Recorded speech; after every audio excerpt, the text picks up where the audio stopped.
Pokemon is a franchise that's been going on for decades now. This year is actually the 25th anniversary of the franchise. I haven't been around for that long though. Although at this point I've played pretty much every single Pokemon game, including spin-offs. I started with a little game back in 2007 called Pokemon Diamond and Pearl. It was the first game I got with my DS Lite, and I spent hundreds of hours playing it. It was what essentially made up my childhood. And about a year or two after, I got Pokemon Platinum, which had me up during school days hiding under my bed sheets. It was pure fun. The reason why it captivated me and why it still does to this day is due to unforgettable atmosphere. I was captivated by the towns, the environment, the lore, and of course the music. It all came together to create something truly special. Back then I couldn't pinpoint exactly what made it so good. I mean, I was like 6 or 7 years old. I could barely do my times tables probably. But for the past few years of my life, I've been reminiscing about my time with the game and was slowly fully understanding why the atmosphere is the most important part of Pokemon.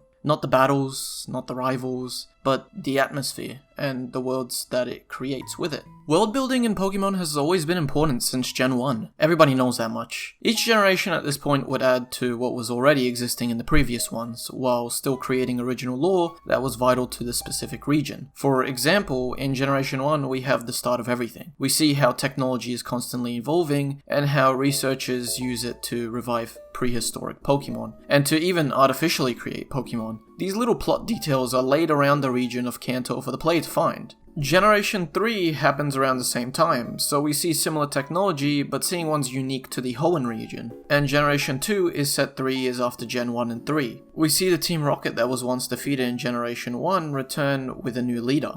Gen 2, I feel, is where the world building really begins. Since it's set a few years after Gen 1, we see some familiar faces here and there, and we even get to go to Kanto to defeat all the gym leaders there. But more importantly, we get to see how much Kanto has changed in just 3 years. The original atmosphere in Kanto that we experienced in Gen 1 was barely there anymore. Towns and cities have a new coat of paint, and we hear new renditions of old themes to signify just that. I feel like Lavender Town is the most obvious change. What was once a depressing town with barely anyone in it, and a graveyard filled with dead Pokemon, has now become a town with a broadcasting station. Just listen to the music here.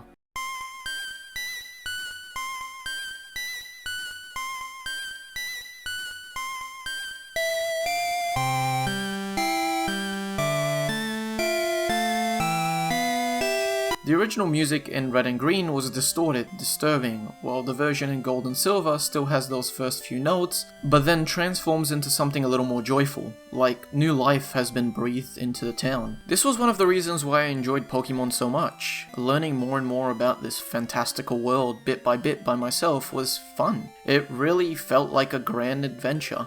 Gen 4 continues this trend as well, and I also feel that Sinnoh is the best crafted region in Pokemon thus far. Sinnoh is cold, like really cold in some areas. We get to see that as we go through the game. Chilly weather or even just the cold always fills me with a sense of nostalgia. No idea why, I live in Australia, it's kinda hot here. But even still, those wintry days here are probably the most memorable when living in AU. It doesn't snow or anything, but it's still undoubtedly cold. And back when I was a kid, I would just turn my heater on, soak in the heat, and play on my PS2 or DS Lite.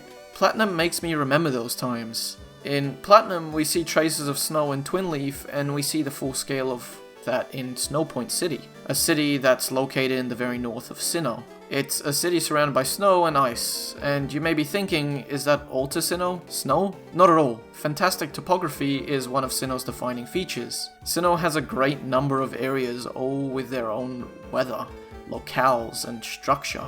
But it still somehow remains cohesive and doesn't feel like they're throwing every environment possible in the game. We have the mining town in the west with a rocky structure, to a town near the ocean in the east, and everything that's in between. Marshes, modernized cities, forests, and more. Exploring these different places throughout the games was a unique experience for me. At that point in my life, I never knew it was possible to make such an expansive world in a game. Each town has their own unique culture and stories that also add to the overall atmosphere of Sinnoh. We hear myths about the Lake Guardians, and each time we learn more about them, some parts of it change or twist, making it feel all like hearsay. We hear about Snowpoint Temple's Regigigas myth, We even hear about a Pokemon that may have shaped the world as we know it. It all makes it feel like a mystical and mysterious place, full of things to discover. And what brings it all together is the music. It's what makes the already mystical and mysterious Sinnoh even more so. The music has one of my all-time favorite sound fonts of anything, really. It adds so much to the overall atmosphere of the game that it makes it stand out. We have the barren-sounding Snowpoint theme, to the relaxing and moody Jubilife theme. Each track fits the place and time of this game perfectly. This is partly thanks to the day and night cycle in the game. We have different versions of the themes depending on whether it's day or night in your game, which I think adds so much more to the game. Continuing on, we have the lake theme that perfectly captures the mythical Pokemon that reside there. We have the mysterious Mount Cornet theme that explodes into this grand piece with fast-paced piano. We have the upbeat Sunny Shore theme.